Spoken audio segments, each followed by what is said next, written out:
Welcome back to Wings and Bibles. I'm Dustin, and did you know that you have rights? Hi, I'm Saul Goodman. Did you know that you have rights? The Constitution says you do. That's right, pilots have rights. Today we'll be going over 61, 113, 91.3, and 91.15, and we'll also cover Pilots' Bill of Rights. So starting off here, we have 61, 113, Private Pilot Privileges and Limitations, Pilot in Command. So this is what you can and can't do as a private pilot. Except as provided in paragraphs B through H of this section, no person who holds a private pilot certificate may act as pilot in command of an aircraft that is carrying passengers or property for compensation or hire, nor may that person for compensation or hire act as pilot in command of an aircraft.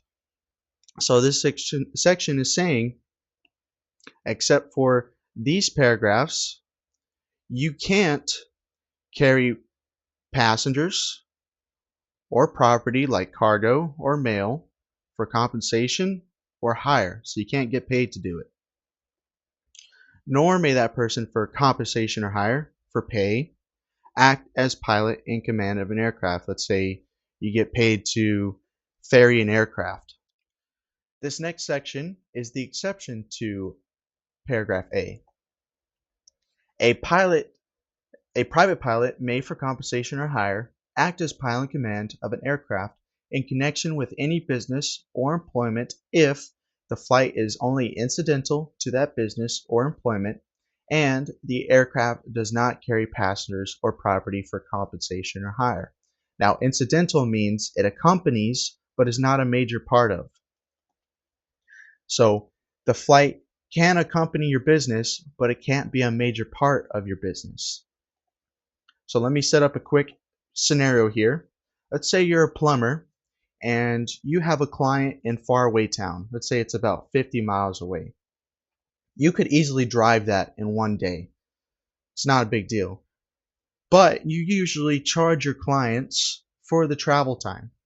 So you say, I want to save my clients some money, so I'll just fly up there and make it quicker for them. In that scenario, your flying is incidental because you could easily drive up there. Your airplane or your flight is not taking a big portion of your business. It's not a major part of your business.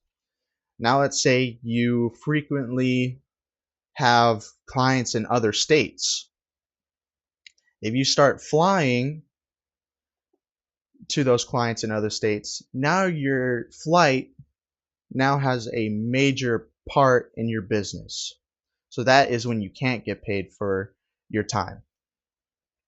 A private pilot may not pay less than the pro rata share of the operating expenses of a flight with passengers, provided the expenses involve only fuel, oil, airport expenditures, or rental fees.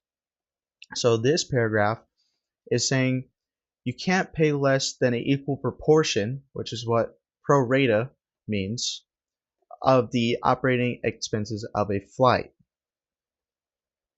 So let's say you carry two passengers, or you and someone else in the aircraft. And you want to split the costs of the flight. You cannot pay less than what the other person is paying.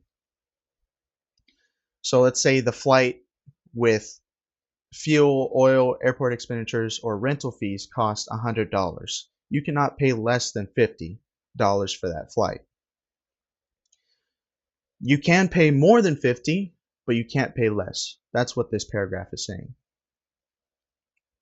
A private pilot may act as pilot in command of a charitable, nonprofit, or community event flight described in 91.146 if the sponsor and pilot comply with the requirements of 91.146. So we'll read through 91.146 real quick.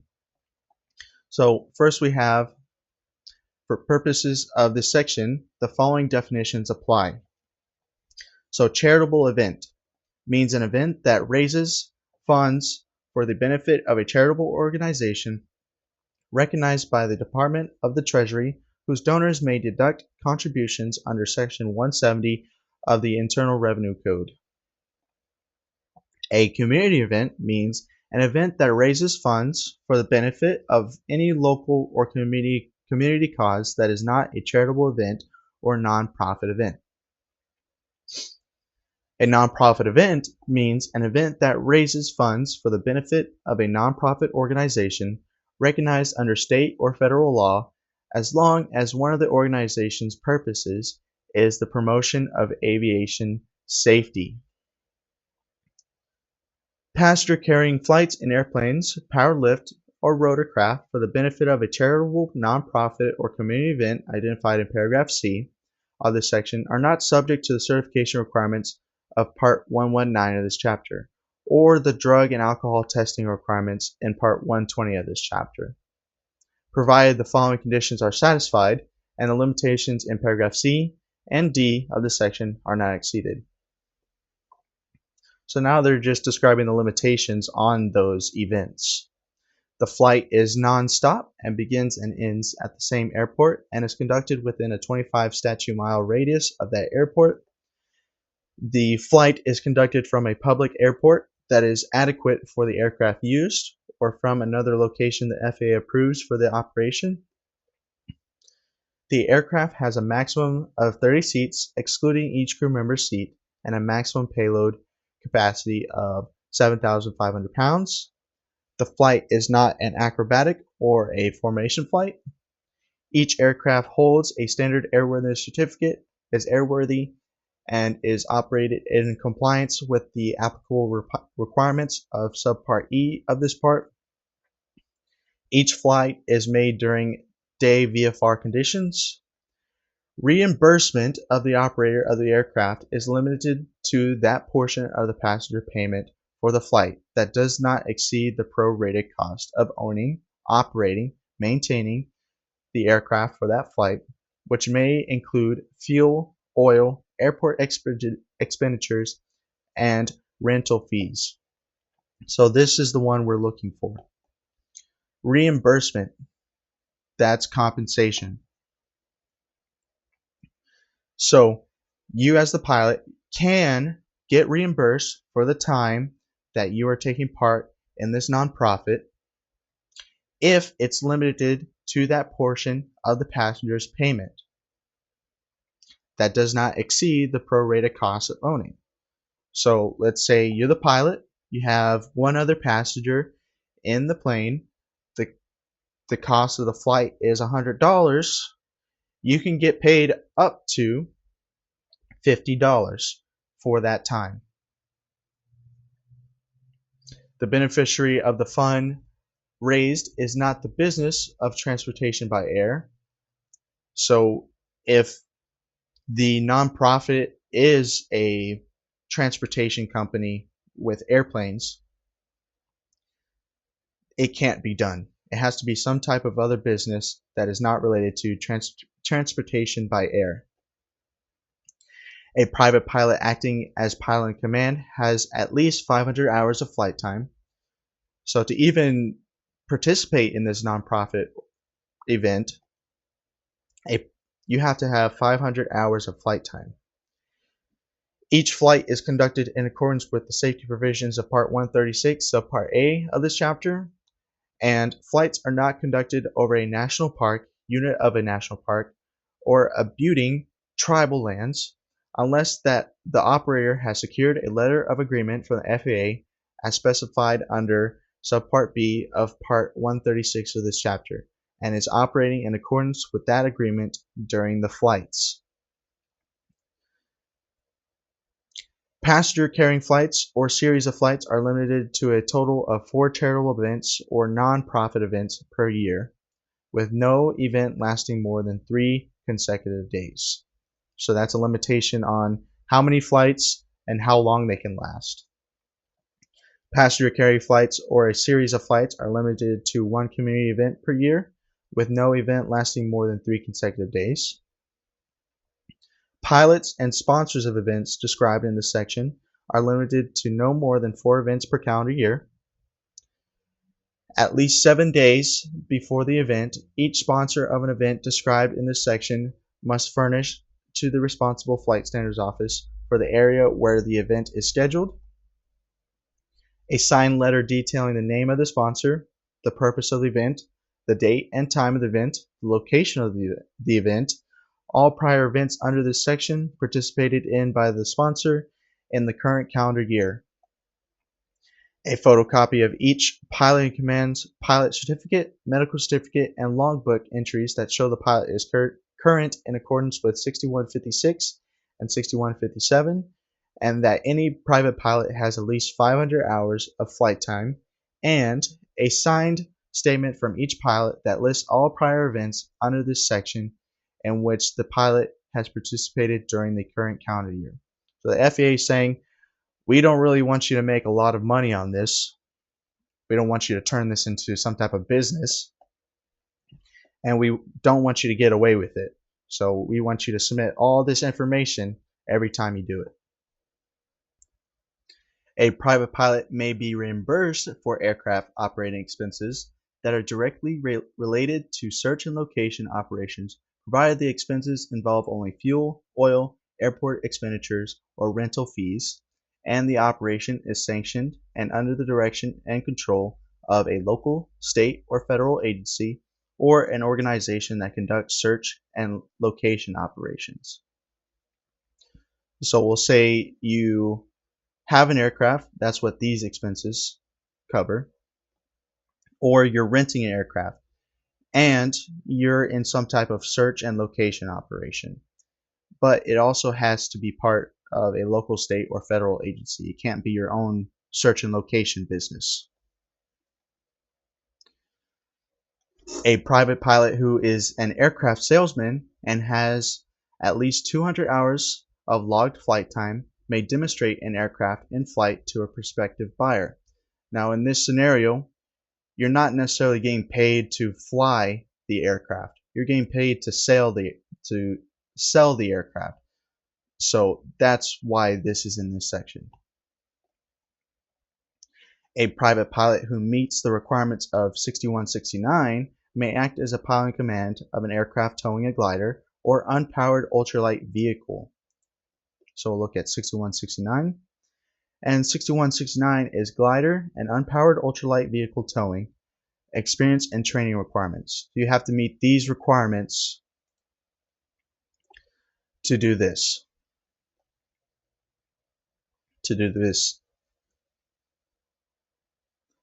A private pilot may act as pilot in command for the purposes of conducting a production flight test in a light sport aircraft intended for certification in the light sport category under 21-190 of this chapter, provided that the aircraft is a powered parachute or a weight shift control aircraft. The person has at least 100 hours of pilot in command time in the category and class of aircraft flown, and the person is familiar with the processes and procedures applicable to the conduct of production flight testing, to include operations conducted under a special flight permit and any associated operating limitations. A private pilot may act as pilot in command or serve as a required flight crew member of an aircraft without holding a medical certificate issued under Part 67 of this chapter, provided the pilot holds a valid U.S. driver's license, meets the requirements of 6123, and complies with this section and all the following conditions and limitations. So it's saying you can act as pilot in command without holding a medical certificate under these scenarios as long as you meet the requirements of 6123. The aircraft is authorized to carry not more than 7 occupants, has a maximum takeoff weight of not more than 12,500 pounds, is operated with no more than 6 passengers on board, and is not a transport category rotorcraft certified to airworthiness standards under Part 29 of this chapter, and the flight, including each portion of the flight, is not carried out at an altitude that is more than 18,000 feet above mean sea level, outside the United States unless authorized by the country in which the flight is conducted, or at an indicated airspeed exceeding 250 knots, and the pilot has available in his or her logbook the completed medical examination checklist required under 61.7 of this chapter and the certificate of course completion required under 61.23. Next, we have 91.3, responsibility and authority of the pilot in command. The pilot in command of an aircraft is directly responsible for and is the final authority as to the operation of that aircraft. Now let's set up a scenario here. Let's say you're approached by somebody that wants you to participate in an event that is contrary to what we just described in 61.113. Any consequences that come from you participating in that flight is on you. It's not on anybody else because you are the final authority. You're responsible for that flight. In a in-flight emergency requiring immediate action, the pilot in command may deviate from any rule of this part to the extent required to meet that emergency. So this section is saying we give you the authority to deviate from any rule necessary to meet the requirements of that emergency. Now, if you do deviate from any rule during that emergency, each pilot in command who deviates from a rule under paragraph B of this section shall, upon the request of the administrator, send a written report of that deviation to the administrator. Next, we have 91.15, dropping objects. No pilot in command of a civil aircraft may allow any object to be dropped from that aircraft in flight that creates a hazard to persons or property. However, this section does not prohibit the dropping of any object if reasonable precautions are taken to avoid injury or damage to persons or property. So, if you are going to drop something from your aircraft, you have to make sure that it's not going to injure anybody or damage any property. Now let's set up an example here. Let's say you are part of one of the events that I described in 61.113 pertaining to charitable events. Let's say the event organizer wants you to drop hard lollipop candies over the crowd of that event. Obviously you can't do that because there's no way to ensure that no injury would come from that. Now, there are certain events that pilots partake in and competitions where you drop like a bag of flour or toilet paper and try to hit a target. That would be acceptable because you're ensuring that nobody is around that drop area. And next we have the Bill of Rights. No, not that Bill of Rights, the pilot's Bill of Rights. Be it enacted by the Senate and House of Representatives of the United States of America and Congress assembled. This act may be cited as the Pilot's Bill of Rights. Alright, that's enough of the music. In general, any proceeding conducted under Subpart C, D, or F of Part 821 of Title 49 Code of Federal Regulations relating to denial, amendment, modification, suspension, or revocation of any airman certificate shall be conducted to the extent practicable in accordance with the Federal Rules of Civil Procedure and the Federal Rules of Evidence. In general, except as provided under paragraph 3, the administrator of the federal administration, referred to in this section as the administrator, shall provide timely written notification to an individual who is the subject of an investigation relating to the approval, denial, suspension, modification, or revocation of an airman's certificate under Chapter 447 of Title 49 United States Code. Information required. The notification required under paragraph 1 shall inform the individual of the nature of the investigation and the specific activity on which the investigation is based.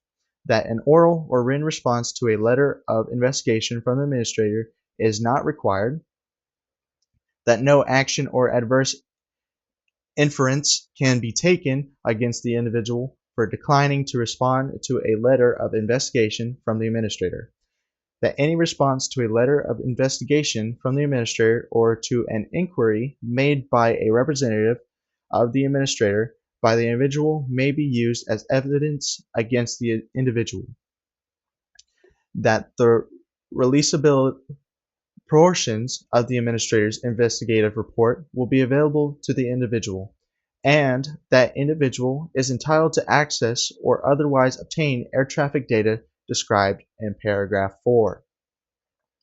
So this section is saying that you will be notified if you're under investigation for some rule that you violated. The administrator may delay notification under paragraph 1 if the administrator determines that such notification may threaten the integrity of the investigation. Basically saying the administrator can delay notifying you if you think you will tamper with any evidence that comes from an investigation. 4. Access to air traffic data. FAA air traffic data, the administrator shall provide an individual described in paragraph 1 with timely access to any air traffic data in the possession of the Federal Aviation Administration that would facilitate the individual's ability to productively participate in a proceeding relating to an investigation described in such paragraph. So it's saying the FAA is supposed to provide any information, specifically the air traffic data, so that you can get a lawyer and you can set up a defense in any proceeding that follows. Air traffic data is defined as, used in subparagraph A, the term air traffic data includes relevant air traffic communication tapes, radar information, air traffic controller statements, flight data, investigative reports, and any other air traffic or flight data in the Federal Aviation Administration's possession that would facilitate the individual's ability to productively participate in the proceeding. Government contractor air traffic data. In general, any individual described in paragraph 1 is entitled to obtain any air traffic data that would facilitate the individual's ability to productively participate in a proceeding relating to an investigation described in such paragraph from a government contractor that provides operational services to the Federal Aviation Administration, including control towers and flight service stations. So even if they're contracted by the FAA, they have to provide that information as well. Required information from individual. Now we're talking about what is required from the individual if they receive a letter of investigation. The individual may obtain the information described in Clause 1 by submitting a request to the administrator that describes the facility at which such information is located and identifies the date on which such information was generated. Provisions of information to individual. If the administrator receives a request under this subparagraph, the administrator shall request the contractor to provide the requested information, and upon receiving such information, transmitting the information to the requesting individual in a timely manner. So this section is saying if you do request that information, the administrator does have to submit that information in a timely manner. Timing. Except when the administrator determines that an emergency exists under section 44709E2 or 46105C, the administrator may not proceed against the individual that is subject of an investigation described in paragraph 1 during the 30-day period beginning on the date on which the air traffic data required under paragraph 4 is made available to the individual. So this is saying the administrator can't pursue any charges or start the investigation during that 30-day period from when you get the information. This gives you time to set up a defense with a lawyer. Response to letter of investigation. In general, if an individual decides to respond to a letter of investigation described in paragraph 2b, such individual may respond not later than 30 days after receipt of such letter, including providing written comments on the incident to the investigating office. So if you are going to respond to this letter of investigation, don't do it later than 30 days. Construction. Nothing in this paragraph shall be construed to diminish the authority of the administrator as of the day before the date of enactment of the FAA Reauthorization Act of 2024 to take emergency action relating to an airman certificate. Airman certificates. Section 44703 D2 of Title 49, all validly adopted interpretations of laws and regulations the administrator carries out unless the board finds an interpretation is arbitrary, capricious, or otherwise not according to law. Amendments, modifications, suspensions, and revocations of certificates. Section 44709 D3 of such title is amended by striking, but is bound by all validly adopted interpretations of laws and regulations the administrator carries out and of written agency policy guidance available to the public related to sanctions to be imposed under this section unless the board finds an interpretation that is arbitrary, capricious, I don't think I'm saying that word correctly either, capricious, or otherwise not according to law. Revocation of airman certificates for controlled substance violations. Section 44710 D1. So this section, if you remember my last video, this is in reference to that.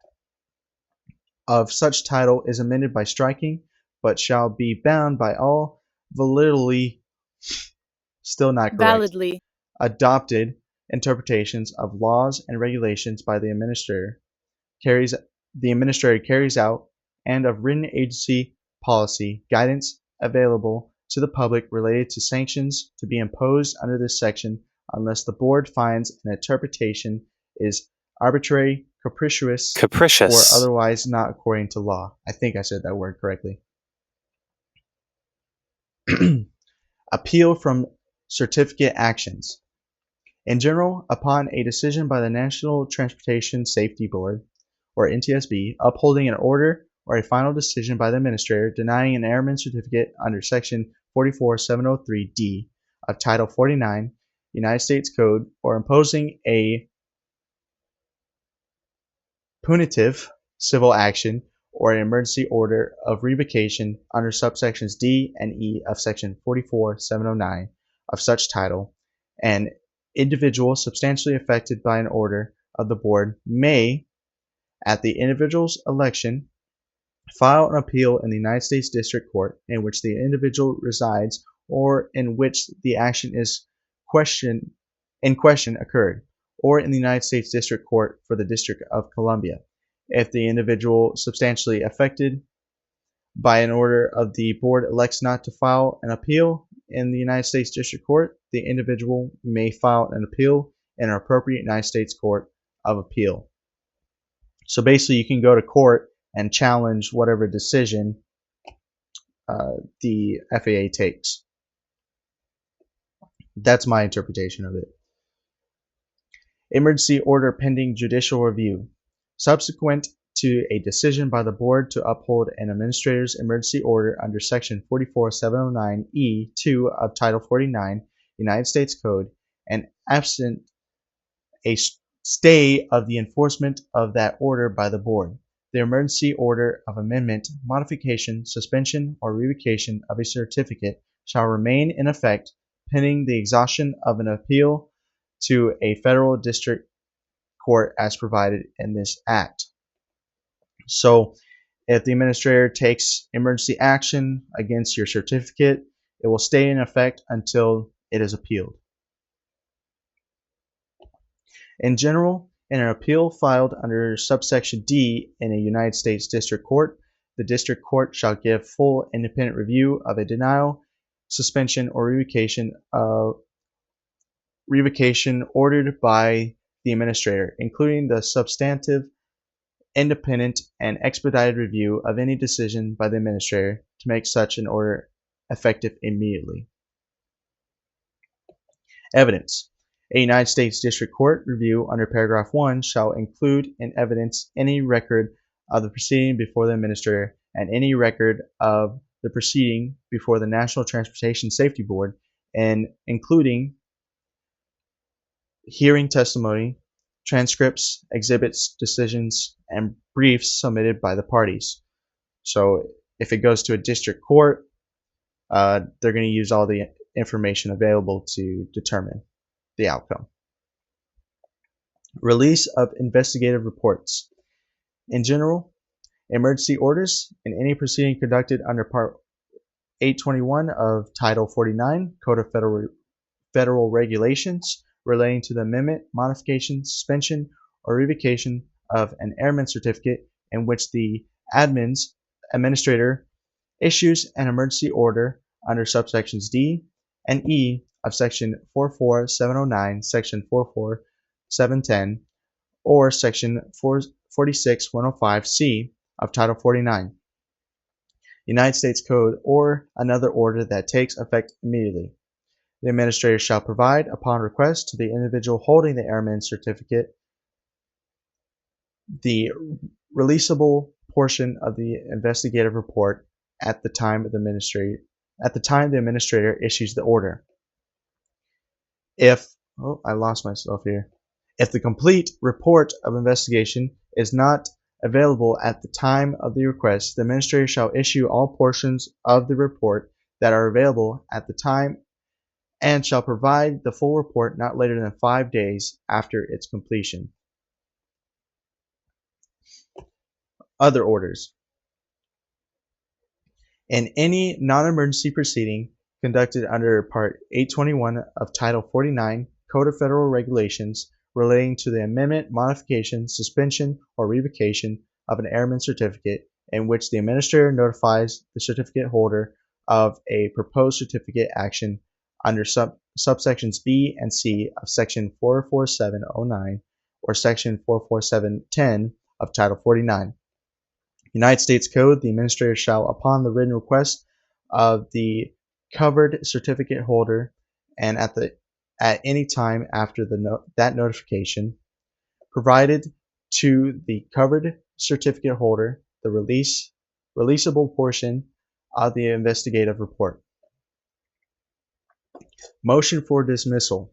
If the administrator does not provide the releasable portions of the investigative report to the individual holding the airman certificate subject to the proceeding referred to in paragraph 1, by the time required by that paragraph, the individual may move to dismiss the complaint of the administrator or for other relief, and unless the administrator establishes good cause for the failure to provide the investigative report or for a lack of timeliness, the administrative law judge shall order such relief as the judge considers appropriate.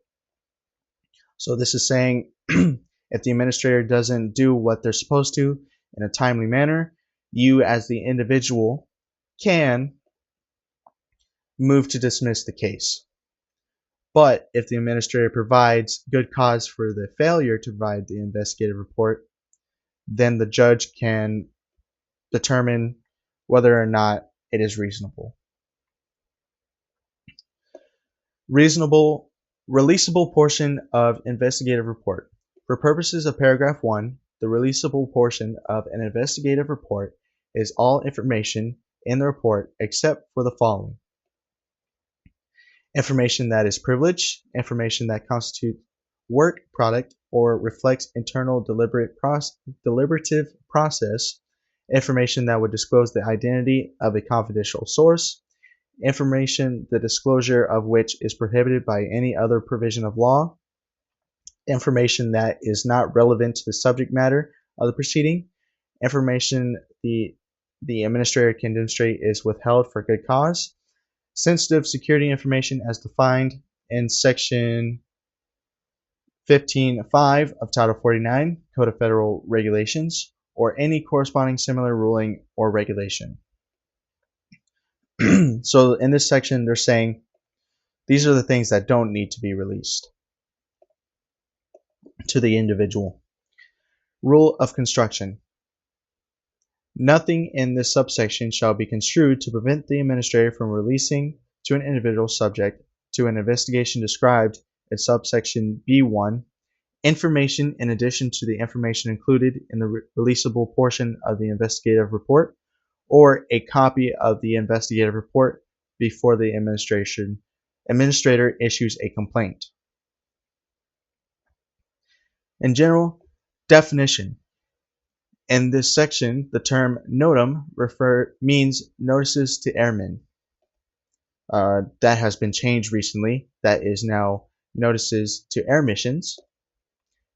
Not later than 180 days after the date of the enactment of the Fairness for Pilots Act, the Administrator of the Federal Aviation Administration shall complete the implementation of a Notice to Airmen Improvement Program, in this section referred to as the NOTAM Improvement Program, to improve the system of providing airmen with pertinent and timely information regarding the national airspace system, to continue developing and modernizing the NOTAM repository in a public central location, to maintain and archive all NOTAMs, including the original content and form of the notices, the original date of publications, and any amendments to such notices with the date of each amendment in a manner that is internet accessible, machine readable, and searchable.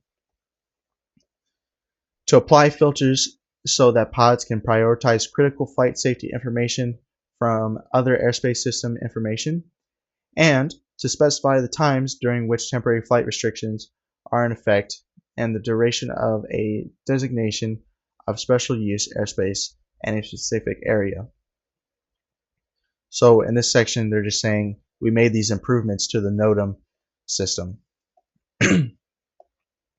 Goals of program. The goals of the NOTAM improvement program are to decrease the overwhelming volume of NOTAMs an airman receives when retrieving airman information prior to a flight in the national airspace system, make the NOTAMs more specific and relevant to the airman's route and in a format that is more usable to the airman, to provide a full set of NOTAM results in addition to specific information requested by airmen, to provide a document that is easily searchable, to provide a filtering mechanism similar to that provided by the Department of Defense notices to airmen. Advice from private sector groups. The administrator shall establish a NOTAM improvement panel, which shall be comprised of representatives of relative nonprofit, not-for-profit general aviation pilot groups, to advise the administrator in carrying out the goals of the NOTAM improvement program under this section. So they're saying in this section, they're going to allow people from private sectors such as AOPA to advise the administrator on carrying out the goals of the NOTAM improvement program. Designation of repository as sole source for NOTAMs. In general, the administrator shall consider the repository for NOTAMs under section A2B to be the sole location for airmen to check for NOTAMs, and may not consider a NOTAM to be announced or published until the NOTAM is included in the repository for NOTAMs under subsection A2B. Prohibition on taking action for violations of NOTAMs not in repository. So now they're saying you can't take action against an individual for violating a NOTAM that is not in this repository. In general, except as provided in subparagraph B, beginning on the date that the repository under subsection A to B is final and published, the administrator may not take any enforcement action against an airman for violation of a NOTAM during a flight if that NOTAM is not available through the repository before the commencement of the flight and that NOTAM is not reasonably accessible and identifiable to the airman. Exception for national security.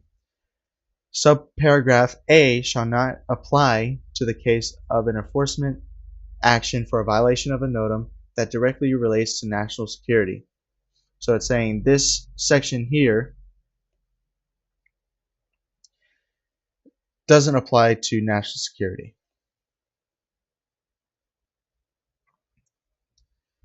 Assessment.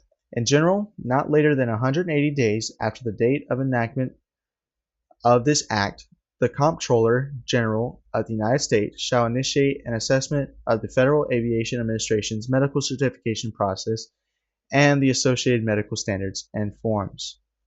So they're saying after this, when it was published, no later than 180 days, the Comptroller has to take action and review the medical certification process. The Comptroller General shall submit a report to Congress based on the assessment required under paragraph 1 that examines revisions to the medical application form that would provide greater clarity and guidance to applicants, the alignment of medical qualification policies with present-day qualified medical judgment and practices as applied to an individual's medically relevant circumstances, and steps that could be taken to promote the public's understanding of the medical requirements that determine an airman's medical certificate eligibility. So it's saying the Comptroller has to submit a report to Congress that assesses these things and provides steps to improve this system. Goals of the Federal Aviation Administration's medical certification process. The goals of the Federal Aviation Administration's medical certification processes are to provide questions in the medical application form that are appropriate without being overly broad, are subject to a minimum amount of misinterpretation, and mistakes responses allow for consistent treatment and responses during the medical application process, and avoid unnecessary allegations that an individual has intentionally falsified answers on the form. To provide questions that elicit information that is relevant to making a determination of an individual's medical qualifications within the standards identified in the administrator's regulations. To give medical standards greater meaning by ensuring the information requested aligns with present-day medical judgment and practices, and to ensure that the application of such medical standards provides an appropriate and fair evaluation of individuals' qualifications, and the individual understands the basis for determining medical qualification. Advice from private sector groups. The administrator shall establish a panel which shall be comprised of representatives of relevant nonprofit or not-for-profit general aviation pilot groups, aviation medical examiners, and other qualified medical experts to advise the administrator in carrying out the goals of the assessment required under the section. So once again, they're saying the administrator has to establish a group of nonprofit or not-for-profit general aviation groups,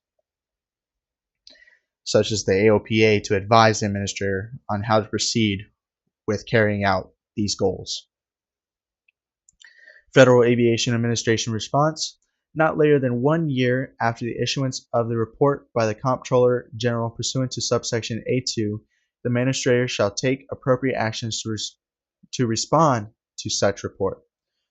So they're pretty much doing an overhaul of this system, and they're saying the administrator has to take action within 1 year in response to that report. In general, the administrator shall provide timely written notification to an individual subject to a re-examination of an airman certificate issued under Chapter 447 of Title 49 United States Code. Information required. In providing notification under subsection A, the administrator shall inform the individual of the nature of the re-examination and the specific activity on which the re-examination is necessitated, that the examination shall occur within 1 year from the date of the notice provided by the administrator. However, if the re-examination is not conducted within 30 days, the administrator may restrict passenger carrying operations, that if such re-examination is not conducted after 1 year from the date of notice, the airman certificate of the individual may be suspended or revoked when, as determined by the administrator, an oral or written response to the notification from the administrator is not required. So this is saying if you as an individual is determined to need a re-examination of your certificate, this is the information that the administrator will provide. Exception. Nothing in this section prohibits the administrator from re-examining a certificate holder if the administrator has reasonable grounds to establish that an airman may not be qualified to exercise the privileges of a certificate or rating based upon an act or omission committed by the airman while exercising such privileges or performing ancillary, there we go, that's the correct pronunciation, duties associated with the exercise of such privileges, or to demonstrate that the airman obtained such a certificate or rating through fraudulent means or through an examination that was inadequate to establish the qualifications of an airman. Standard of review. An order issued by the administrator to amend, modify, suspend, or revoke an airman certificate after re-examination of the airman is subject to the standard of review provided for under Section 2 of this act. So this is saying nothing prohibits the administrator from re-examining a certificate holder if the administrator has grounds for these things. So that's all of the Pilot Bill of Rights. Next, I want to show you what the Pilot's Bill of Rights, or PBR, written notification of investigation. So this is what you will receive if you are under the investigation of the FAA. The information you submit on the attached FAA form, insert form number, will be used by the administrator of the FAA as part of the basis for issuing an airman certificate, rating, or inspection authorization to you under Title 49 United States Code, USC Section 44703A. If the administrator finds, after investigation, that you are qualified for and physically able to perform the duties related to the certificate, rating, or inspection authorization for which you are applying, therefore, in accordance with the PBR, the administrator is providing you with this written notification investigation of your qualifications for an airman certificate, rating, or inspection authorization.